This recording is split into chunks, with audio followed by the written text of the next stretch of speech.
जिस समय विधाता ब्रह्मा की भी दृष्टि संध्या के ऊपर उल्टी हुई तो उसी समय महादेव को इतना क्रोध आया, वो ब्रह्मा के भरकुटी से प्रकट हो गए और उनका नाम रुद्र हुआ।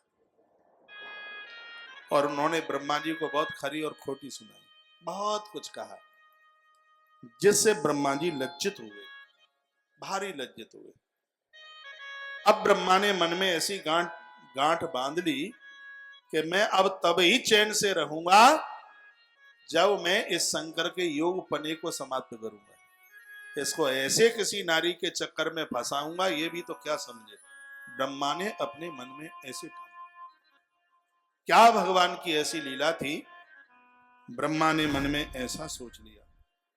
उसी समय विधाता ब्रह्मा जी ने अपनी छाती का मर्दन किया। तस्तात् कंदर्पनामापि लोके ख्यातो भविष्यति।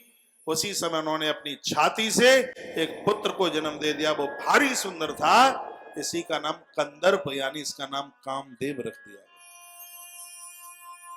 ब्रह्मा जी ने अपने अंगूठे से एक पुत्र को जन्म दिया, उसका नाम दक्ष रखा गया। दक्ष ऐसा ग्रंथ में वर्णन चल करके आया है, पसीने की बूंदें धरती पर गिरी और उससे एक सुंदर स्त्री बनकर के तैयार हो गई, जिसका नाम रति रखा गया। और इस रति का विवाह कामदेव के साथ में किया गया। रति अति सुंदर थी। मदनामनखस्तम जातो दर्पात दर्पका। कामदेव जैसा सुंदर उससे पहले भी नहीं हुआ और बाद में भी कभी होने वाला नहीं। और ब्रह्मा के कहने से शंकर की समाधि को कई बार ये तोड़ने को गया। हर्षणम रोचनाख्यायम च मोहनम शोषणम तथा मारणम चेत प्रोक्तानि मुनिर्मोह कराने च।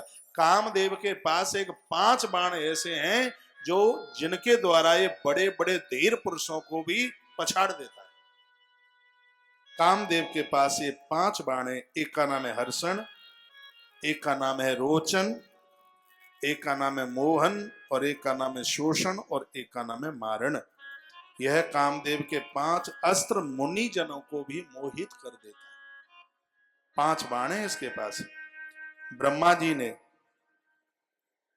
इसको आज्ञा दी और इसने कई बार भगवान शंकर के ऊपर चढ़ाई चढ़ाई, लेकिन उसमें ये पारंगत नहीं हुआ। गोस्वामी जी ने तो उधर लिखा है, अबला बिलो कहीं पुरुष मही जग पुरुष सब अबलामयम। दुई दंड भर ब्रह्मांड भीतर काम कृत कौतुक अयम। जब कामदेव ने अपनी चढ़ाई चढ़ाई तो ऐसा कोई स्त्री और पुरुष ऐसा नहीं था जो कि उस समय वह कामदेव की चढ़ाई पर और उसकी मार से जो मोहित नहीं हो पा रहे थे। सिद्ध विरक्त महामुनि जोगी तेप काम बस भयउ वियोगी।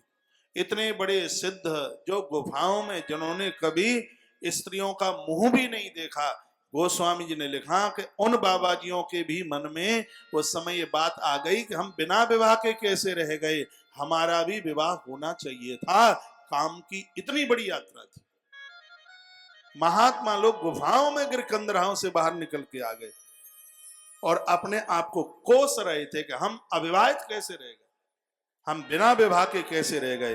भाई काम बस जोगी तापस पावरन की को कहे। जब योगी लोगों की स्थिति हो गई तो साधारण लोगों की तो कौन क्या कहे। इनकी दशान कयु बखानी सदा काम के चेहरे जाने। इनकी दशा का कौन वर्णन करे। देखें चराचर नारमय जो ब्रह्ममय देखत रहे, जो हमेशा ब्रह्म को ईश्वर को देखते थे और वो जंगल में स्त्रियों को खोजने लगे। कहने लगे हमारे लायक कोई सात्विक स्त्री मिले तो साहब कमंडल कुमंडल गंगा जी में बहा करके हम गृहस्थ को स्वीकार कर लेंगे, हम विवाह कर लेंगे। और ऐसी ये कामदेव की जो यात्रा इधर वर्णन की गई है। विधाता ब्रह्मा ने पीठ से पाप को और छाती से धर्म को प्रकट कर दिया। छाती से विधाता ब्रह्मा की छाती से धर्म, पीठ से पाप प्रकट हुआ। सजग समझदार लोगों को छाती ढक करके संभाल करके रखना चाहिए। अच्छे घर के जो लोग होते हैं वो इस सभ्यता का परिचय देते हैं।